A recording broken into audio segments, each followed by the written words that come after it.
Carey. What does a justice system rooted in dignity, healing, and compassion look like, and how can we bring it closer to a reality? I'd just like to start by introducing a few people. So my daughter, Cara Kennedy Cuomo, is here, and Cara used to teach at Bell Ashram. So happy she's here today. And Sophia Jabani is here, who works with us at RFK Human Rights, and Angelita Bayans. Angelita, can you, here she is. And Angelita is our lead litigator. She has 45 cases at any given time against governments that are abusing rights, and she's never lost a case. And she's really incredible. And I feel like, is this even working? Is it good? Okay, hold it up. Does it work? Is this good? You feel like it's not working, but you guys can do it, right? Yeah. Okay, you want it? Are we for it or against it? Okay, for. Okay, great. So, what should systems of justice do? The Prosecutor General in Ukraine came up with this revolutionary idea, which is that all the criminal justice systems in the world, think about what they do. Their effort is to capture the perpetrator and throw them in jail, right? That's what they do. But where does that leave the victim? Sidelined and often abused and often re-traumatized through that process. So his idea is to completely transfer the criminal legal system. So yes, you're holding the perpetrators accountable. That is necessary. But the main point of it is to rehabilitate the victims. And that's a center of compassion, and it's a revolutionary way to think about law. I want to share a story with you from my childhood, which is when I was 8 years old in 1968. On April 4th, Martin Luther King was killed. And at that time, my father was running for president of the United States, Robert Kennedy. And he had a huge rally that night in the largest black neighborhood in Indianapolis. And so he was told by the mayor of Indianapolis, the white mayor, you can't go. It's too dangerous. All the cities in the country are on fire.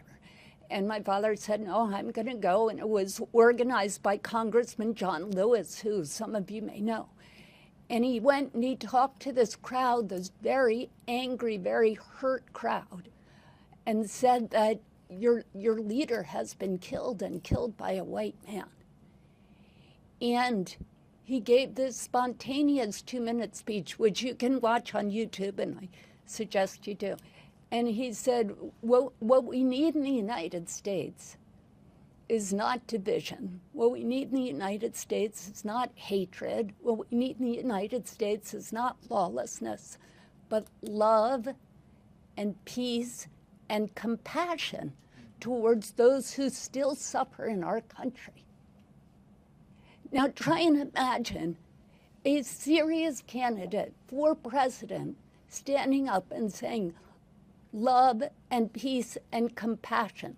That's what the United States should stand for, and that's what I'll do if I'm elected president of the United States. But that's what he said. Thank you. Yes, it was great.